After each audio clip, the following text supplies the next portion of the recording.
जो ये जो हीमोपोएटिक स्टेम सेल ट्रांसप्लांट होता है, ये दो टाइप्स का होता है। एक होता है एलोजेनिक। एलोजेनिक में क्या होता है, यूजुअली आपका जो क्लोजली आइडेंटिकल एचएलए वाला पर्सन होता है, लाइक योर सिबलिंग, उससे हम लेके आते हैं स्टेम सेल। उसका प्रोसीजर ये होता है कि आपने उस बंदे से लिए स्टेम सेल कलेक्ट किए, उसमें से क्या किया, ब्लड को अलग कर दिया, स्टेम सेल ले लिए, प्रोसेसिंग की। Sorry, this is allogenic. पहले आपने कलेक्शन की फ्रॉम डोनर से, ठीक है, बोन मैरो या ब्लड के स्टेम सेल। फिर उनकी प्रोसेसिंग की, कंडीशनिंग की। कंडीशनिंग और ट्रीटमेंट में क्या होता है कि जो आपका पेशेंट होता है जिसको आपने स्टेम सेल लगाने, उसमें जो ऑलरेडी प्रेजेंट ट्यूमर सेल है उसको कीमो और रेडियो से किल कर देना है। फिर आपने इन्फ्यूजन इंजेक्ट करने डोनर स्टेम सेल। ये हो गया एलोजेनिक। एलोजेनिक यूजुअली सिबलिंग और एचएलए मैचिंग के बाद करते हैं, ह्यूमन ल्यूकोसाइट एंटीजन मैचिंग के बाद करते हैं, ठीक है। उस पे आपने लिए ब्लड कलेक्ट किया फ्रॉम डोनर्स ब्लड और बोन मैरो, उसके बाद उसकी प्रोसेसिंग की है मशीन से, स्टेम सेल अलग कर दिए और उसके बाद पेशेंट को ट्रीटमेंट किए। पेशेंट को क्या करा, कीमो और रेडियो लगाइए और इसके जो थे कैंसरस सेल्स को एमआरडी मिनिमल रेजिडुअल डिजीज जिनमें होगी उनमें ये करेंगे आफ्टर ट्रीटमेंट। इसमें ब्लास्टिक्स ब्लास्ट जो है इसका कम हो जाए। उसके बाद फिर हम इन्फ्यूजन सेल कर देंगे, डोनर के स्टेम सेल डाल देंगे in the person who need it. अच्छा, और जो बचे हो गया ना, जब इसमें हम प्रोसेसिंग करते हैं ना, उसमें स्टेम सेल निकाल लेते हैं, रिमूव कर लेते हैं, और जो बाकी जो चीजें ब्लड बचता है वो वापस डोनर को दे देते हैं। दूसरा हो गया ऑटोलोगस।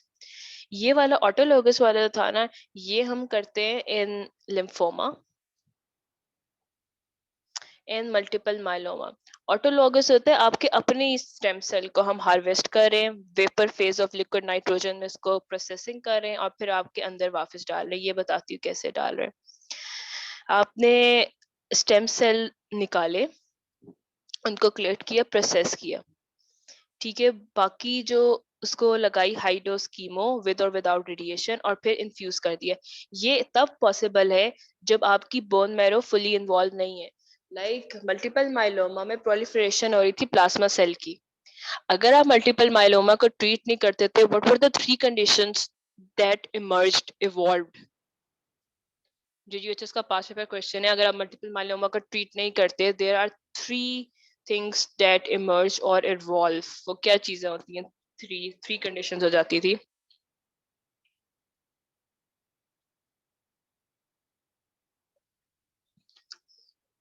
वो एएमएल में कन्वर्ट हो रही थी डिजीज, माइलोडिस्प्लास्टिक थी, बोन मैरो को इन्वॉल्व करने लग जाती थी और एक्यूट लुकीमिया में कन्वर्ट हो जाती थी। उससे पहले हम उसको ट्रीट कर सकते हैं, तब वो बोन मैरो को नहीं इन्वॉल्व कर रही होती। अब जो एलोजेनिक है जिसमें आप आइडेंटिकल एचएलए सिबलिंग को देते हो, वो उनमें करना होता है ल्यूकीमियाज में, न्यूप्लास्टिक डिसऑर्डर्स में, ए प्लास्टिक एनीमिया में, थैलेसीमिया में। और जो ऑटोलोगस है वो लिम्फोमा और माइलोमा में करना होता है। दोबारा से सुन लो। एलोजेनिक में क्या होता है, आपका क्लोजली मैच्ड एचएलए जिसके साथ आपकी मैचिंग होती है, मोस्टली क्लोजली मैच होती है सिबलिंग्स के साथ, उसके आप कलेक्ट करते हो, ब्लड और बोन मैरो से स्टेम सेल प्रोसेस करते हो, स्टेम सेल निकाल लेते हो और बाकी बची हुई चीज आप उसके वापस बॉडी में डाल देते हो डोनर के। पेशेंट को ट्रीट करते हो हाई डोज कीमो रेडिएशन से, कैंसर सेल्स ट्रीट उसके उनकी डेथ कराते हो, और उसके बाद फिर आप इन्फ्यूज करते हो उसके अंदर स्टेम सेल। वो स्टेम सेल बोन मैरो में जाते हैं, बोन मैरो में जाके न्यू ब्लड सेल प्रोडक्शन कराते हैं। ऑटोलोगस क्या होता है, आपके अपनी ही देवर योर ओन बोन मैरो। उसमें क्या किया, आप बोन मैरो एक्सट्रैक्ट की, लिक्विड फेज नाइट्रोजन चैम्बर में इसकी प्रोसेसिंग हुई, साथ में कीमो से और रेडिएशन लगा के कैंसर सेल की डेथ करवाई, देन री इन्फ्यूज कर दिया पेशेंट को उसी के फ्रोजन स्टेम सेल, और वो जाके बोन मैरो पे न्यू ब्लड सेल प्रोड्यूस करने लग जाएंगे। ये ऑटोलोगस होता है और ये लिम्फोमा और माइलोमा में करते हैं हम, जिनमें अभी तक बोन मैरो इन्वॉल्व नहीं हुई होती। Is it clear? अच्छा, हमने कोगुलेशन डिसऑर्डर स्टार्ट करने हैं। तो कोगुलेशन में I have made some notes.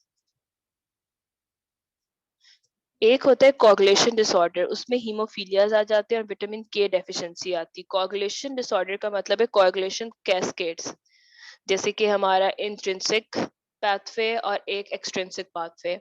ठीक हो गया, जिसमें 12 11 9 8 10 5 2 1 ये हो गया आपका इंट्रिंसिक पाथवे, और 7 10 5 2 1 वाला हो गया एक्सट्रिंसिक पाथवे। ये खराब होते हैं तो कोगुलेशन डिसऑर्डर्स होते हैं, लाइक हीमोफीलियाज और विटामिन के डेफिशिएंसी वाले। अगर प्लेटलेट्स खराब होती हैं तो आईटीपी होता है, अगर उनको कंज्यूम कर रहा है, ऑटो एंटीबॉडीज बन रही हैं अगेंस्ट प्लेटलेट, आईटीपी और टीटीपी। और अगर मिक्स्ड, दैट मींस उसमें क्या चीज इन्वॉल्व हो रही है, बोथ कोगुलेशन डिसऑर्डर भी है, प्लेटलेट्स भी खराब है, तो वो वॉन विली ब्लेंड है और डीआईसी है। इस कॉन्सेप्ट में कोई मसला कि कोगुलेशन डिसऑर्डर होते हैं जिसमें कोगुलेशन कैस्केड इन्वॉल्व होते हैं, हमारे कोगुलेशन फैक्टर्स होते हैं, वो हीमोफीलिया और विटामिन के डेफिशिएंसी होती है। एबनॉर्मल प्लेटलेट, जिसमें प्लेटलेट का फंक्शन खराब होता है, वो आईटीपीज हैं, टीटीपी हैं, और मिक्स्ड हो गया वॉन विली ब्लेंड और DIC. So let me know कि इसमें कोई बात समझ ना आई हो। आगे आ गया ये जो हम टेस्ट कराते हैं, ब्लीडिंग टाइम कराते हैं हम टेस्ट ऑफ प्लेटलेट फंक्शन। ये किस में खराब होंगे? अभी तो बताया प्लेटलेट फंक्शन हमारे खराब होंगे आईटीपी और टीटीपी में। आगे आ जाओ, पीटीटी कराते हैं इंट्रिंसिक पाथवे के, पीटी एक्सट्रिंसिक पाथवे के। ये दोनों कब खराब होंगे? जब हमारे पास कोगुलेशन डिसऑर्डर्स होंगे जो कि हीमोफीलिया विटामिन के डेफिशिएंसी है। उसके बाद एक बहुत इंपॉर्टेंट सिम्टम है, जब ये लिखा हुआ आएगा you should be able to identify कि वो किस चीज के बारे में बात कर रहे हैं। अगर वो कहते हैं कि स्किन में ब्लीड हो रही है तो इसका मतलब है प्लेटलेट्स का डिसफंक्शन है, सुपरफिशियल। पहले क्या होता है कि जब चोट लगती है, कट्स लगते हैं, तो पहले प्लेटलेट एक प्लग बनाते हैं और उसके बाद फिर कोगुलेशन कैस्केड स्टार्ट होता है जो उसको उसी प्लग को स्टेबलाइज करता है। ठीक हो गया? तो सुपरफिशियल जो स्किन में ब्लीड हो रही है, सुपरफिशियल ब्लीड हो रही है, इसको तो वो प्लेटलेट आपकी खराब है, एबनॉर्मल फंक्शन कर रही। अगर डीप टिश्यू ब्लीड हो रही है, जैसे जॉइंट में हेमाटोसिस जो होता है, हीमोफिलिया का होता है कि उसके जॉइंट्स में बच्चों के ब्लीड हो रहा होता है, वो कोगुलेशन फैक्टर्स की वजह से हो रहा होता है। अभी तक कोई चीज जो कि समझ ना आई हो या रिपीट करनी हो?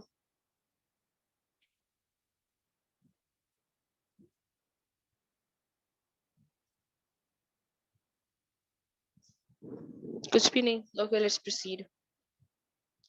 अब थ्रोम्बोसाइटोपिनिया आ गया। इसकी ना 3 रीजंस होगी। थ्रोम्बोसाइटोपिनिया आ गया, डिक्रीज प्रोडक्शन होगी, कीमो लगी तो आपकी लाइन डिप्रेस होगी, ल्यूकीमिया की वजह से डिप्रेस हो जाता है, कुड बी सेप्सिस, या फिर प्लेटलेट सिक्वेस्ट्रेशन हो रही है स्प्लीनोमेगैली में। सिक्वेस्ट्रेशन होती है, प्लेटलेट्स कहाँ फॉर्म होती है, किस ऑर्गन में? प्लेटलेट्स किस ऑर्गन में फॉर्म होती हैं?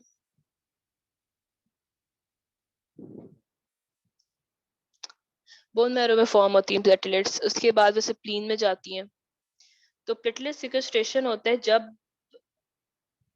बोन मैरो में फॉर्म होने के बाद दे टेम्परेरीली गो टू स्प्लीन। अगर स्प्लीन इनलार्ज है तो वहां पे बहुत देर तक वो रहती हैं, and this results in thrombocytopenia. क्यों? क्योंकि आपके सर्कुलेशन में क्या होगा, सर्कुलेशन में प्लेटलेट्स कम होगी लेकिन वो ठीक है स्प्लीन में पड़ी हुई है, स्प्लीन इनलार्ज हो गई है। आगे देखो, थर्ड में प्लेटलेट डिस्ट्रक्शन हो रही है, एंटीबॉडीज बना ली हैं बॉडी ने in ITP and TTP against platelets. तो ये 3 कॉजेज है थ्रोम्बोसाइटोपिनिया की। Decrease platelet in blood, penia means less, thrombocytopenia जो थ्रोम्बस बनाती हैं चीजें वो कम है, प्लेटलेट्स कम है। अभी तक कोई चीज जो समझ ना आई हो? अच्छा, अब प्राइमरी हेमोस्टेसिस का मतलब है जो फर्स्ट, जब आपको इंजरी होती है वेसल को, जो चीज सबसे पहले आती है वो प्लेटलेट्स है। जब आपको कट लगता है तो एक तो वो कंस्ट्रक्ट करती है, आपकी वेसो कंस्ट्रक्शन होती है डैमेज वेसल की। फिर उसके बाद प्लेटलेट एडिशन होती है। एडिशन ऐसे होती है कि सपोज यहाँ पे ये कट लगा, ये इस तरह से एंडोथेलियल वाले थे, जब कट लगा तो ये हट गया। ठीक है, सब एंडोथेलियल कोलेजन हट गया, फिर वहां पे प्लेटलेट बाइंड करेंगी, ये स्पोर्ट्स प्लेटलेट आई है और वो इधर बाइंड करेगी इस चीज को बंद करने के लिए। और वो किस मॉलिक्यूल से बाइंड करेगी? जीपी, जीपी 1b से इस जगह पे बाइंड करेगी, ठीक है। और साथ में जो इसके एक और प्लेटलेट को बुलाने के लिए क्या करेगी? जीपी 2b3a से। तो यहाँ पे जब वो लगेगी इस जगह पे जहाँ पे कट लगा हुआ है, अटैच करेगी GP1b से, और आपस में जो करती हैं वो दूसरी को बुलाने के लिए तो GP2b3a से करती हैं वो बाइंड। इस तरह से वो प्लेटलेट प्लग बनाएंगी, दूसरों को यहाँ से भी अटैच करेगी वो एक GP2b के जरिए, जो कि लिंकल मॉलिक्यूल की तरह एक्ट करेगा, एक और प्लेटलेट को बुलाएगी।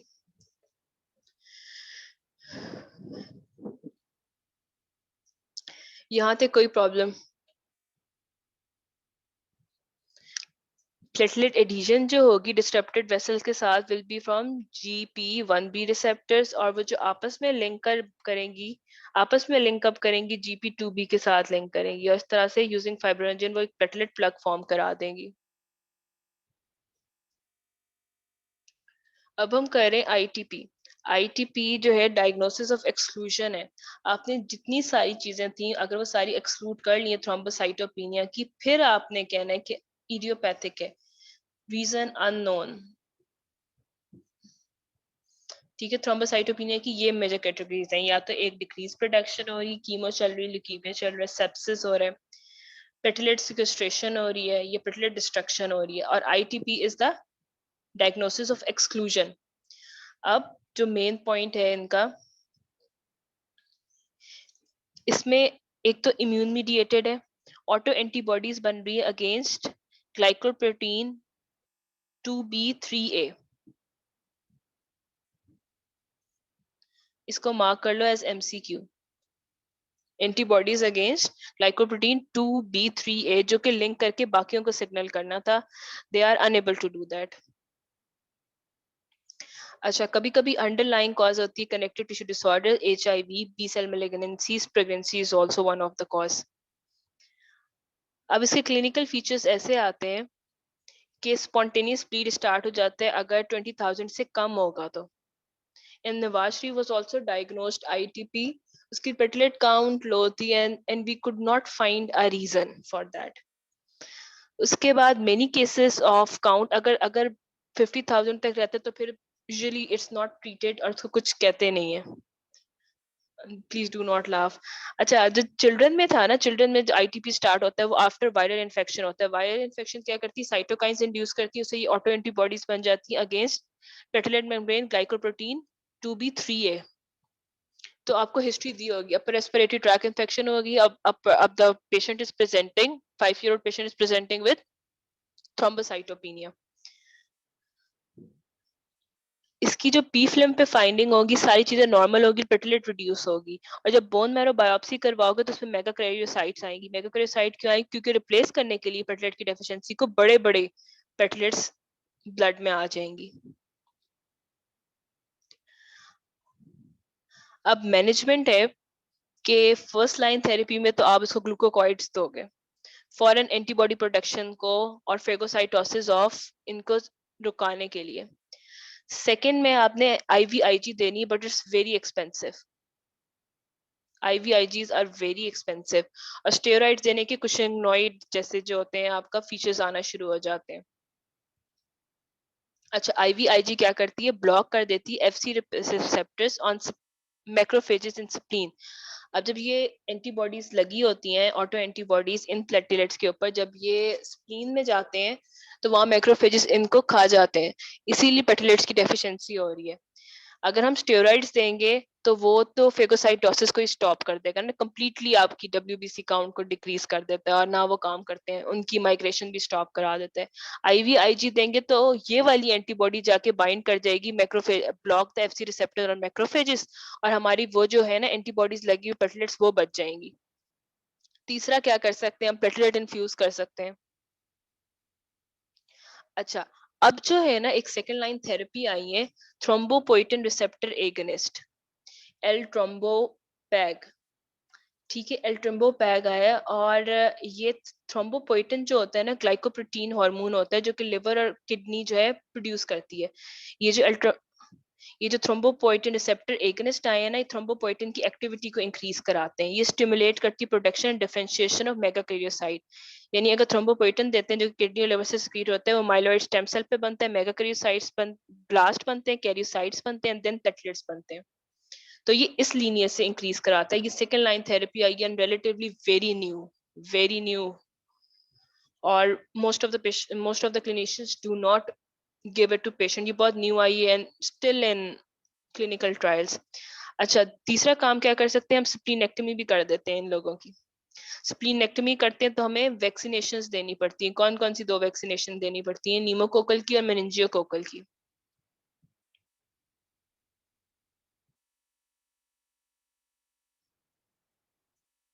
Also made a summary of ITP. अभी क्या हो रहा है, आईजीजी एंटीबॉडीज बन रही है, एंटी प्लेटलेट एंटीबॉडीज अगेंस्ट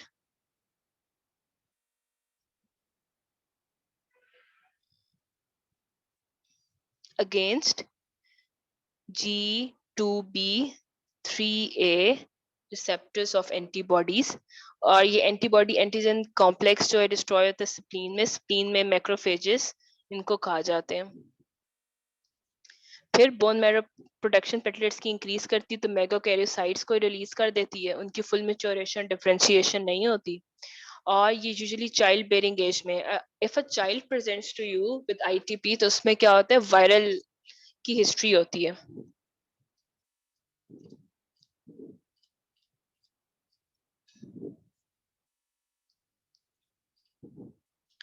अच्छा, प्लेटलेट डिसऑर्डर के क्वेश्चंस हैं। A 25-year-old girl presents with 3 month history of bleeding gum, menorrhagia, bruising on skin. Skin, skin. I said skin means कि superficial bleeding disorder है, तो उसमें प्लेटलेट इन्वॉल्व थे। अगर यहाँ पे लिखा होता जॉइंट तो आप क्या सोचते, जॉइंट लिखा होता तो यू वुड हैव थॉट कि इसका एक्सट्रिंसिक या इंट्रिंसिक फैक्टर खराब है। अच्छा विदिशा, किसको कौन खा जाता है, ये जो आपकी प्लेटलेट्स होती हैं उनके ऊपर एंटीबॉडीज लग गई। अब जब इनको एंटीबॉडीज लगी होती है तो body treats as foreign organism, और इसको क्या कहते हैं, जब स्प्लीन में जाते हैं ना, स्प्लीन में मैक्रोफेजेस इनको कंज्यूम कर लेते हैं, तो आपको स्प्लीन को रिमूव करना पड़ता है। आई समझ, macrophages in spleen consume these platelets with antibodies on it. Is it clear?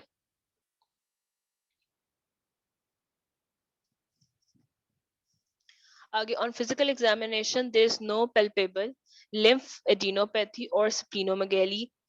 She does not complain of joint pain. Please note, skin rash or loss of hair. अच्छा, loss of hair का मतलब है कोई chemo Shimo नहीं लग रही थी। Her blood picture shows microcytic hypochromic anemia, normal TLC without any immature cell. अब anaemia does not have any significance here. अभी आप लोग अपनी फिल्म्स कराओ, पेरिफेरल फिल्म्स, तो आप लोगों को भी माइक्रोसिटिक हाइपोक्रीमिक एनीमिया होगा, आयरन डेफिशिएंसी होती है, ना हम फ्रूट सही से लेते हैं, ना हम सप्लीमेंट सही से लेते हैं, तो 25 साल में it's all right to have. और दूसरा, उसको ब्लीडिंग भी ज्यादा हो रही, तो ब्लड लॉस की वजह से भी उसको एनीमिया हो रहा है। अच्छा, bone marrow examination showed normal trilinear cell. जब बोन मैरो एग्जामिनेशन की तो तीनों लीनियर सेम है without any evidence of neoplasm, means कोई ब्लास्ट वगैरह नहीं मिला, ना कोई सप्रेशन मिली है। मेगाकैरियोसाइट्स पर हाउएवर इंक्रीज क्यों, बोन मैरो बिल्कुल ठीक फंक्शन कर रही है, वो जो आप के मैक्रोफेजेस इन स्प्लीन कंज्यूम कर रहे हैं उनको, उसको रिप्लेस करने के लिए मेगाकैरियोसाइट्स आ रही है। How will you manage this patient, they did not ask for diagnosis, how will you manage this patient? ये 5 मार्क्स का क्वेश्चन है, and tell me how will you manage this patient?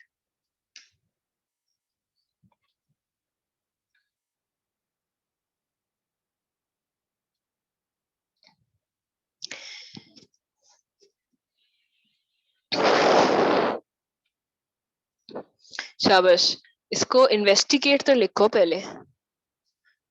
Don't you think you should be investigating दोबारा से लिखो, हम इसकी CBC कराएंगे, P film कराएंगे, बोन मैरो कराएंगे, and then we will go towards treatment.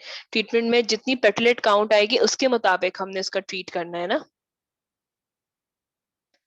अगर प्लेटलेट काउंट जो है 30,000 से ज्यादा होता है ना, तो उसमें कोई ट्रीटमेंट नहीं करना होता। तो लेस देन 30,000 से होता है तब हम कॉर्टिकोस्टेरॉइड्स और आईवीआईजी पे जाते हैं। और अब तो हमारे पास बेटर ट्रीटमेंट ऑप्शन आ गए, थ्रोम्बोपोइटिन रिसेप्टर एगनिस्ट आ गए, जो प्लेटलेट की प्रोडक्शन को इंक्रीज कर देते हैं। तो इस तरह से करना है। ग्रेटर देन 30,000 है और अगर कोई ब्लीडिंग नहीं हो रही तो हम उसको कोई ट्रीटमेंट नहीं देंगे। लेस देन 30 साइन है और क्लिनिकल सिम्टम्स आ रहे हैं जो कि इसमें हैं, फिर हम आईवीआईजी, पहले स्टेरॉइड्स देंगे फौरन। उन्होंने नहीं पूछा आईटीपी, और आईटीपी इज अ एक्सक्लूजन से पता चलता है। उससे पूछते हैं कि कोई कीमो की हिस्ट्री है, कोई आपको अभी एक्यूटली वायरल इन्फेक्शन हुई है। एक्सक्लूजन।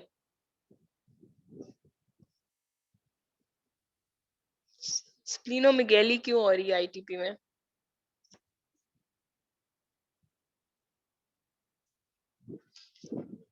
नहीं, आईटीपी में स्प्लीनोमेगेली नहीं होती। आगे देखो, अ मिडिल एज लेडी, और दूसरा जो था ना ये मोर प्रोडोमिनेंट था in females of child bearing age. देखो ये सारी चाइल्ड बेयरिंग एज की हैं। अब middle aged female has history, my very close friend's mother has ITP और इनको डेवलप हुआ था when she was 45 years of age। वो स्टेरॉइड्स पे हैं इतने साल तक, उनकी स्प्लीनेक्टमी भी करा दी, हर साल वैक्सीनेशन होती है उनकी। और उसके बाद वो ओबीस हो गई, वो सेंट्रिपिटल ओबेसिटी और सारी स्किन थिनिंग, सारे कुशिंगनॉइड फीचर्स आने लग गए।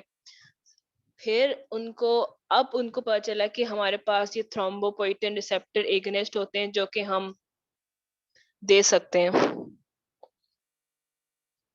स्प्लीनेक्टमी करा, स्प्लीनोमेगैली हो सकती है लेकिन पहले स्प्लीनेक्टमी कराते, क्योंकि स्प्लीन ही तो उसकी कॉज है जो कि एंटीबॉडीज को कंज्यूम कर रहे हैं, जो अंदर मैक्रोफेजेस है। तो लोग स्प्लीन तो रिमूव करा देते हैं फौरन, डॉक्टर एडवाइस करते हैं।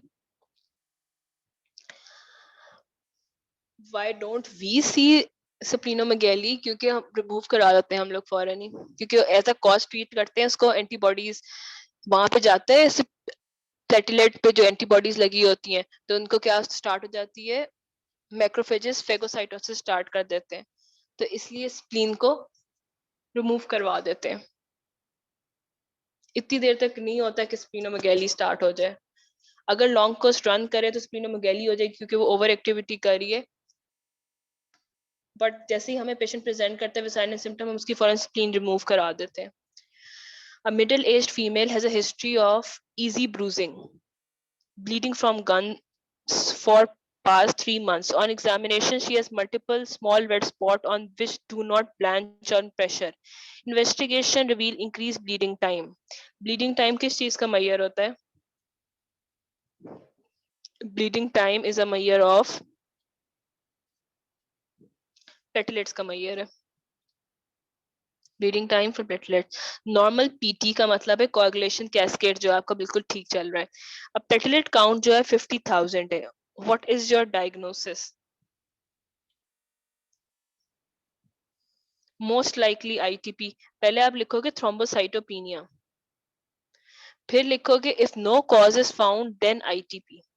You have to write thrombocytopenia first and then write if no cause is found then it's ITP. How will you investigate this patient? 3 investigations हैं। How do you investigate a patient of ITP? History करते हो, examination करते हो, पूछते हो कोई viral infection तो नहीं हुई थी? Were you taking any chemo? कोई सेप्सिस जिसकी वजह से ये प्रोसेस स्टार्ट हो? History, examination. Then we will go toward CBC करेंगे। सीबीसी में क्या फाइंडिंग आएगी? ऐसे सीबीसी तो नहीं लिख देना, सीबीसी में क्या फाइंडिंग आएगी? सीबीसी में फाइंडिंग बताओ क्या आएगा? सीबीसी नॉर्मल होगी, थ्रोम्बोसाइटोपिनिया आएगा। और पेरिफेरल फिल्म पे क्या नजर आएगा? उस पे भी प्लेटलेट्स रिड्यूस होंगी। फिर बोन मैरो बायोप्सी करवाएंगे। बोन मैरो बायोप्सी पे क्या आएगा नजर? मेगा कैरियोसाइट आएंगी। ये वर्ड बहुत इंपॉर्टेंट है, यू हैव टू राइट के बोन मैरो कंपनसेट करने के चक्कर में जल्दी बना के बड़ी बना के भेज रही है, तो बोन मैरो में प्रॉब्लम नहीं है, ये bone marrow is functioning fine, बाहर कोई ऑटो एंटीबॉडीज हैं जो कि इसको कंज्यूम कर रही हैं. This is how you will investigate the patient. उसके बाद लिखा हुआ है 29-year-old patient presents to her gynaecologist, उसको एक्सेसिव मेंस्ट्रुअल ब्लीड हो रहा है. Her doctor noticed to have her purpura over her forearms. Again, skin पे हो रही है bleed, तो platelets का. Blood complete examination is normal except low platelet count. What is most likely diagnosis? Thrombocytopenia, most likely ITP. साथ में लिखोगे bracket में if we are unable to find any cause, तो हम उसको thrombocytopenia. ITP diagnosis will be diagnosis of exclusion after all history, examination and investigation. ये पूरा sentence लिखना आईटीपी में. Immediate treatment can you start. अगर लो प्लेटलेट काउंट है तो क्या इमीडिएट ट्रीटमेंट करूं मैं?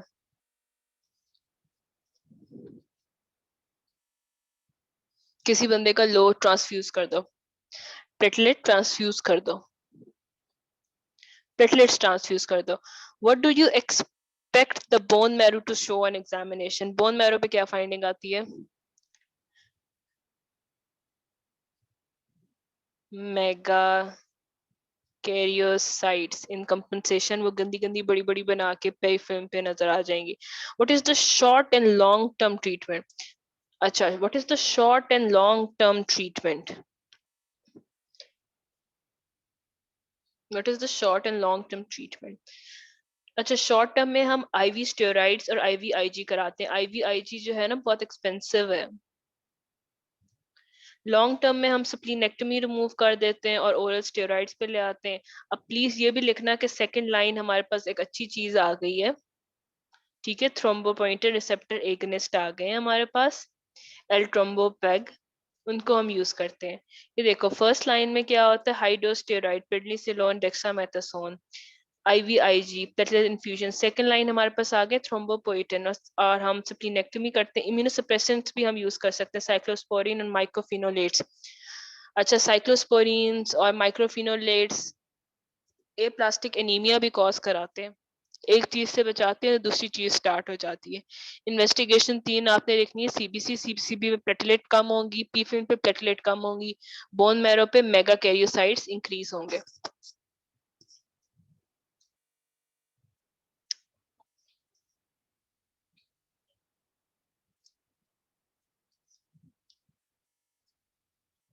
Read this scenario. साइक्लोस्पोरिन, मैंने कहा इम्यूनोसप्रेसिव भी दे सकते हैं ना, जो कि इम्यूनोसप्रेसिव साइक्लोस्पोरिन देंगे, साइक्लोस्पोरिन ए प्लास्टिक एनीमिया कॉज करेगा. इम्यूनोसप्रेसिव थेरेपी भी दे सकते हैं ना इनको. देन आई सेड साइक्लोस्पोरिन दे सकते हैं, लेकिन वो फिर ए प्लास्टिक एनीमिया कॉज करेंगे. जो हम स्टेरॉइड देते हैं वो भी किशोनॉइड सिम्टम्स कॉज करते हैं. ये रीड करो.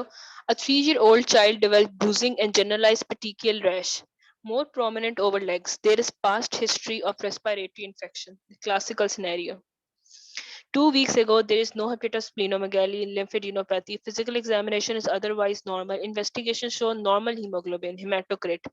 White blood cell and differential count भी normal है. Platelet 15,000 आई है. जब एब्सेंस होती है ना of identifiable cause and bone marrow normal आती है, then you say it's ITP. क्योंकि बोन मैरो सही फंक्शन कर रही है, तो कोई ना चीज चीज है जो बाहर कंज्यूम करी, ऑटो एंटीबॉडीज लग जाएंगी उसके ऊपर. क्रॉनिक आईटीपी प्रसिस्ट जो कब तब कहते हैं, जब वो प्रसिस्ट करते हैं more than 1 year, symptom persist करते हैं. और आईटीपी एक्यूट किस किस से हो रहा है? वायरसेस लाइक रुबेला, वेरेसेला, मीजल्स के बाद, ईबीवी के बाद. Females are more affected even in children. Again, वही pathophysiology, auto antibodies to the glycoproteins. फिर वो स्प्लीन में जाएगा. स्प्लीन क्या करेंगे, उन्हीं जो एंटीबॉडी कोटेड प्लेटलेट्स होते हैं उनको कंज्यूम करा देती है, जिससे आपका प्लेटलेट काउंट कम हो जाता है. और फिर बोन मैरो कंपनसेट करने के लिए नंबर ऑफ मेगाकैरियोसाइट को ज्यादा कर देती है. We have done. अच्छा, इन्होंने जो डायग्नोसिस के लिए लिखा है प्लेटलेट काउंट कम आएगा, माइल्ड एनीमिया आ सकता है। एनीमिया क्यों हो रहा है? क्योंकि ब्लीडिंग हो रही है, या फिर नॉर्मल भी आ सकता है। डब्ल्यूबीसी काउंट पे कोई फर्क नहीं पड़ना चाहिए, डीएलसी काउंट भी बिल्कुल नॉर्मल आना चाहिए। पीटी एपीटीटी सारे normal, because it's not a dysfunction of coagulation cascade। हाँ, इस सिनेरियो में रेस्पिरेटरी इन्फेक्शन कॉज है ना, यही बताया, ये वायरसेस कॉज है। Rubella, varicella, measles, EBV. यहाँ पे बच्चों का मैंने बताया भी था, बच्चों में लिखा होगा रेस्पिरेटरी इन्फेक्शन कॉज, जिसकी वजह से ये ऑटो एंटीबॉडीज बनना शुरू हो जाती हैं। ब्लीडिंग टाइम जो होगा प्रोलॉन्ग होगा। अच्छा, वो ट्रांजिएंट था, उसके देखो उसके 3 वीक्स बाद, 2 वीक्स बाद डेवलप हुआ है ना, तो तब तक तो 15 दिन में तो कोई भी वायरल इन्फेक्शन ठीक हो जाती है।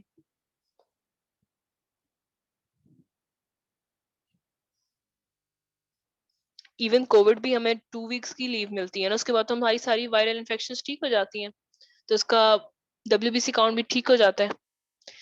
बोन मेरो एग्जामिनेशन में बिल्कुल नॉर्मल आता है, कोई ब्लास्ट सेल नहीं आते, मेगा कैरियोसाइट्स आते हैं। अगर कोई ब्लास्ट सेल नहीं आता तो उसका रूल आउट हो जाते हैं, लुकीमिया नहीं है उसको। इसकी डीडी क्या होगी? लुकीमिया, ए प्लास्टिक एनीमिया, उनमें भी थ्रोम्बोसाइटोसिस, थ्रोम्बोसाइटोपिनिया हो सकता है। लेकिन ए प्लास्टिक एनीमिया में लो रेटिकुलोसाइट काउंट होगा, क्योंकि bone marrow will not be functioning. Leukaemia में आपको ब्लास्ट सेल मिलेंगे, बहुत इंपॉर्टेंट बात, ब्लास्ट सेल मिलेंगे। ठीक है, लिम्फोमा में भी इसका डीडी हो सकता है। अब सपोर्टिव मैनेजमेंट, अगेन अगर प्लेटलेट काउंट जो है 30,000 से ज्यादा है, तो उसको आपने कह देना है कि कोई थेरेपी नहीं करनी, लेकिन इसको कोई ट्रॉमा ना हो, और कोई दवाई ऐसे नहीं करनी जो कि सप्रेस करे platelet activity, like aspirin, heparin. Platelet transfusion सिर्फ करनी जब इमरजेंसी हो। आईवीआईजी कर दे सकते हैं, जो कि ब्लॉक करती है एफसी रिसेप्टर्स को, ताकि स्प्लीन में वो कंज्यूम ना हो। स्टेरॉइड दे सकते हैं। अगेन स्टेरॉइड से क्या होगा? बच्चों में ग्रोथ फेलियर होगा, डायबिटीज मेलाइटिस डेवलप हो जाएगी, ऑस्टियोपोरोसिस स्टार्ट हो जाएगा। एक और चीज जो इन्होंने यहाँ पे दी हुई है कि एंटी डी थेरेपी हम दे सकते हैं। अब वो एंटी डी थेरेपी का पता है क्या कहता है? कि हम जब ये red blood cell antibody complex बन जाएगा जब आप एंटी डी थेरेपी दोगे, तो मैक्रोफेजेस का एफसी रिसेप्टर जो है उनको कंज्यूम कर लेगा इंस्टेड ऑफ कंज्यूमिंग प्लेटलेट। जब आप एंटीटी दोगे तो red blood cell antibody complex बन जाएंगे, और मैक्रोफेजेस के एफसी रिसेप्टर्स पे कोई ये लग के इनकी फेगोसाइटोसिस हो जाएगी एज कंपेयर टू प्लेटलेट। लेकिन इस तरह से क्या होगा? हीमोलिटिक एनीमिया स्टार्ट हो जाएगा, क्योंकि आप रेड ब्लड सेल को उनकी जगह दे रहे हो प्लेटलेट्स की जगह। हीमोलिटिक एनीमिया स्टार्ट हो जाएगा। अच्छा, स्प्लीनेक्टमी करनी होती है, लॉन्ग टर्म में स्प्लीनेक्टमी कर देते हैं हम, अगर आईवीआईजी रेसिस्टेंट हो जाए और क्रॉनिक स्टेरॉइड्स भी दे लें तो, ओवर अ ईयर। इसमें क्या होता है? रिस्क ऑफ होता है इन्फेक्शन का, तो इन बच्चों में ये क्वेश्चन आता है कि आपने स्प्लीनेक्टमी कर दी तो फिर क्या करना है? फिर आपने नीमोकोकल हीमोफिलस इन्फ्लुएंजा की वैक्सीन देनी है उस चाइल्ड को, और 5 साल तक एटलीस्ट वेट करो स्प्लीनेक्टमी करने से पहले, और प्रोफाइलेक्टिक पेंसिलिन देनी है। ये डिपेंड करता है कि आप अंडर 15 कर रहे हो या 15 से अबव कर रहे हो, और उसकी डोजेस भी कैलकुलेट करके उनको प्रोफाइलेक्टिक पेंसिलिन देनी होती है कि उनको इन्फेक्शन ना हो। ये तीनों चीजें लिखनी होती हैं, 2 वैक्सीनेशन और एक प्रोफाइलेक्टिव एंटीबायोटिक एंटीबायोटिक देनी है। अब we have a question here. A 3-year-old child present करते हैं in OPD of tertiary hospital with sudden onset of petechiae and bruises। So कोई platelet का dysfunction हुआ है। Child was perfectly well except for upper respiratory tract infection URI हुआ था। Examination revealed afebrile, अब कोई बुखार नहीं है। Active है, conscious child है with purpura all over the body। पर्परा का मतलब होता है पर्पलिश स्पॉट्स पड़े हुए सारे, ना कोई लिम्फेडिनोपैथी ना splenomegaly. Give 5 lab investigation and justification to reach a diagnosis and management.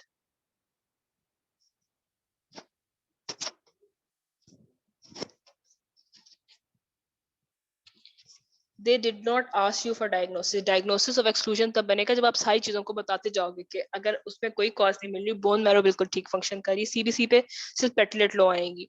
Mild anaemia आ सकता है क्योंकि कोई चीज ब्लीड कर रही है। आगे आ जाओ, सीबीसी पेरिफेरल फिल्म कराएंगे, उसमें प्लेटलेट कम होंगी। बोन मैरो बायोप्सी कराएंगे, उसमें अगर ब्लास्ट नहीं मिल रहे, what does no blast mean? It is not leukaemia. Megakaryocytes मिल रहे हैं तो bone marrow is functioning fine, वो कंपनसेट करके दे रही है आपको प्लेटलेट्स का। और हमने क्या करवाना था, पीटी एपीटीटी नॉर्मल आएंगे because it's not a coagulation disorder. Bleeding time will be elevated. ये 5 इन्वेस्टिगेशंस हो गई। डिस्क्राइब द मैनेजमेंट, वो डिपेंड करेगी कि सीबीसी पे कितनी प्लेटलेट काउंट कम आए हैं और क्लिनिकल सिम्टम्स कितने हैं। फिर हमारे पास ऑप्शंस हैं कि हम इनिशियली हम आईवी स्टेरॉइड्स देते हैं, आईवीआईजी देते हैं, साथ साथ इनके साइड इफेक्ट्स भी लिखने हैं। ठीक, सेकेंड लाइन ऑप्शंस भी हैं हमारे पास।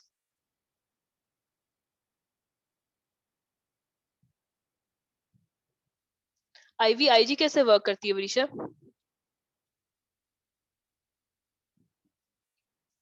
आईवीआईजी कैसे वर्क करती है आईटीपी में? ये जो हम आईवी, हाँ, वो आईवीआईजी जो हम देते हैं ना, आईवीआईजी का मतलब है मैं इंट्रावीनस उसको एंटीबॉडी दे रही हूँ। ये एंटीबॉडी जाके एफसी रिसेप्टर ऑफ मैक्रोफेजेस पे लग जाएगी और हमारे प्लेटलेट्स पे जिन पे लगी हुई एंटीबॉडीज वो बच जाएंगे आराम से, वो ठीक काम करते रहेंगे। ठीक है, एफसी रिसेप्टर्स पे ये वाली जो मैं इंट्रावीनस दे रही हूँ ना, वो एंटी, हाँ, रूमेटॉइड फैक्टर भी, एंटी रूमेटॉइड फैक्टर कह रही हूँ, एंटी आरोगैम फैक्टर भी दे सकते हैं, लेकिन वो हीमोलिटिक एनीमिया कॉज कराता है। तीसरा, लॉन्ग टर्म में आपने क्या करना है, लॉन्ग टर्म में स्प्लीनेक्टमी करानी है, साथ में बच्चों में प्रोफाइलेक्टिक पेनिसिलिन देनी है, आपने हीमोफ्लुएंजा की निमोकोकल वैक्सीन देनी है और ओरल स्टेरॉइड पे देना है। लेकिन ओरल स्टेरॉइड के साथ साइड इफेक्ट लिखते हैं, ग्रोथ है उसकी रिटार्डेशन हो जाएगी और will be susceptible to infections, और क्या चीज होगी?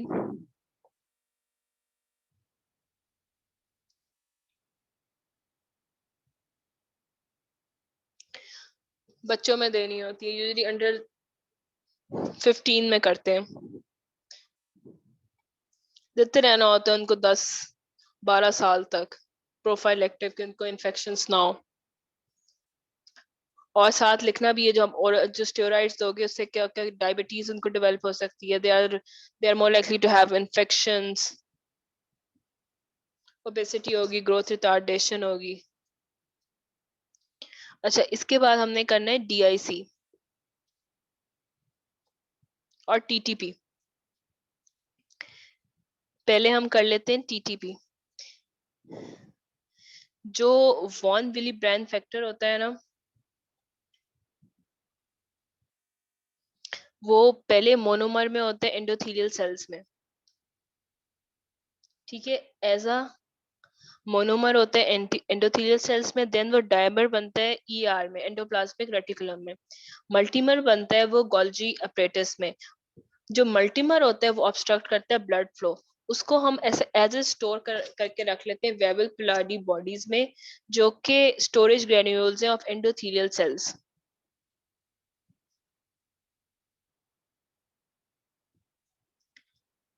अब ये जो इसका मल्टीमर है ना, वॉन विली ब्रांड फैक्टर्स को, इसको ब्रेक करने वाली जो चीज है वो एडम TS13 है। तो थ्रोम्बोटिक थ्रोम्बोसेटिक परपरा में एडम TS13 खराब है। देखो, टीटीपी में क्या हुआ है, डेफिशिएंसी ऑफ हो गई है von Willebrand cleaving factor ADAM TS13 की, जिसकी वजह से large von Willebrand multimer आ गए, जो कि एग्रीगेट करेगा प्लेटलेट्स को और प्लेटलेट के माइक्रो थ्रोम्बाई बनेंगे। ऑल्दो ये थ्रोम्बाई कॉज करेगा इतना बड़ा जो आ गया, लेकिन फिर भी माइक्रो होंगे वो। अब जब यहाँ से क्या होगा, एक तो वेसल्स को ब्लॉक है, स्मॉल वेसल्स तो ब्लॉक ही हो जाएंगी, एंड ऑर्गन डैमेज होने लग जाएंगे। इससे क्या होता है कि अगर वो ब्रेन वगैरह में चला जाता है ये वाले, तो उससे पैराप्लीजिया भी स्टार्ट हो जाता है। और जब रेड ब्लड सेल यहाँ से पास करेंगे तो वो शेयर हो जाएंगे। ठीक है, micro angiopathic haemolytic anaemia start हो जाएगा, शेयर होके उनकी ऐसे शिस्टोसाइट्स बन जाएंगे। शिस्टोसाइट्स क्या होते हैं, जहाँ पे जैग्ड पॉइंटेड एंड्स इनके होते हैं, ये देखो, ये ये पॉइंटेड एंड्स इनके होते हैं। अब ये टीटीपी की हिस्ट्री क्या होगी, मिलिग्रेंसी प्रेगनेंसी में, SLE में, और इसमें क्या 5 का इसका ट्रायड कंप्लीट करना, 3 आउट ऑफ 5 को कंप्लीट करना होता है। पेटलेट काउंट थ्रोम्बोसाइटोपिनिया है, 7 हीमोलिटिक एनीमिया शिस्टोसाइट्स हैं। ठीक हो गया।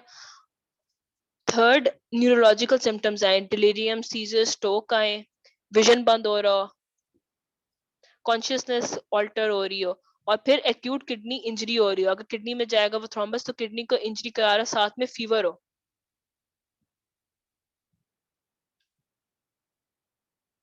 ठीक है। न्यूरोलॉजिकल सीक्वेंसेस में एक तो है कंफ्यूजन, एक पैराप्लीजिया, और इसको हमने इसमें है auto acute auto immune disorder है mediated by antibodies again ADAM TS13, जो कि इसको बंद नहीं होने।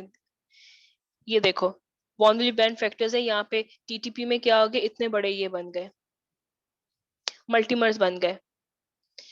अगर एडम TS13 सही फंक्शन कर रहा होता तो ये सेपरेट पड़े होते सारे। तो वॉन विली बैंड फैक्टर मल्टीमल क्या करते हैं, फॉर्म करते हैं माइक्रोथ्रोम्बाई जो कंज्यूम कर लेते हैं सारी प्लेटलेट्स को, ऑक्लूड कर देते हैं वेसल्स को, और रेड ब्लड सेल डैमेज होते हैं। जब वो वहां से गुजरते हैं तो सारी उनकी शेयरिंग हो जाती है। इसको ट्रीट ऐसे करना है, इमरजेंसी प्लाज्मा एक्सचेंज कर देना है, ग्लूकोकॉर्टिकॉइड्स देनी है, एस्पिरिन देनी है, और इट्रुक्सीम्यूबैब देनी है। अच्छा, एक औरत आती है आप लोगों के पास, 25 ईयर ओल्ड, और उसको भी सारे ब्रूजेस हुए हैं स्किन के ऊपर ना, ब्रूजिंग है। जब आप उसकी पी फिल्म कराते हो, पेरिफेरल फिल्म, और CBC कराते हो, CBC पे थ्रोम्बोसाइटोपिनिया आता है, 50,000 उसकी प्लेटलेट है, और इसकी पेरिफेरल फिल्म पे शिस्टोसाइट्स आते हैं, तो आप क्या डायग्नोसिस बनाओगे?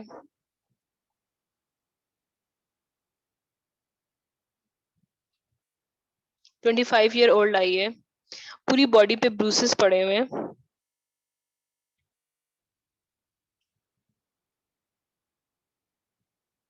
कैसे TTP डायग्नोसिस बनाया, ITP क्यों नहीं बनाया?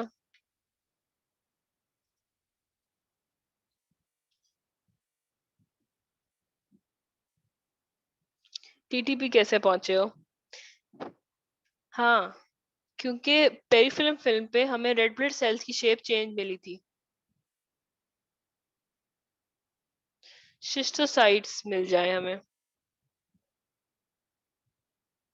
ब्रूजिंग तो हमें IT में भी, ITP पे में मिलेगी। उसके बाद फिर आप इन्वेस्टिगेट करोगे, जो बंदी को आपको शिस्टोसाइट्स मिल गए, कि उसको थ्रोम्बोसाइटोपिनिया के साथ 2 क्राइटेरिया तो आपके फुलफिल हो गए। ठीक हो गया। फिर आप देखोगे उसको फीवर है कि नहीं, रीनल इम्पेयरमेंट है कि नहीं। रीनल इम्पेयरमेंट को कैसे चेक करते हैं? किसी का एक्यूट रीनल फेलियर हो रहा है, एक्यूट रीनल इंजरी हो रही है, तो कैसे चेक करते हैं? शाबाश, RFT से चेक करते हैं।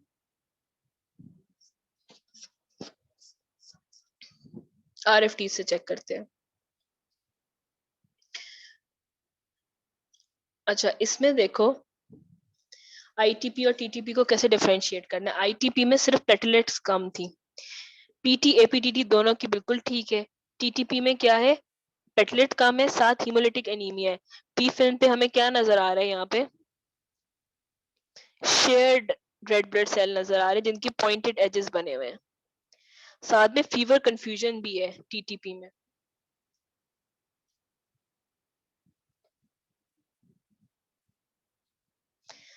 मनूर, RFTs में अगर क्रिएटिनिन रेस्ड आ रही है आपकी, तो इसका मतलब है एक्यूट रीनल इंजरी हो गई। RFTs कराओगे, उसी से पता चल जाएगा। अच्छा, अभी DIC करना है या is it enough for today?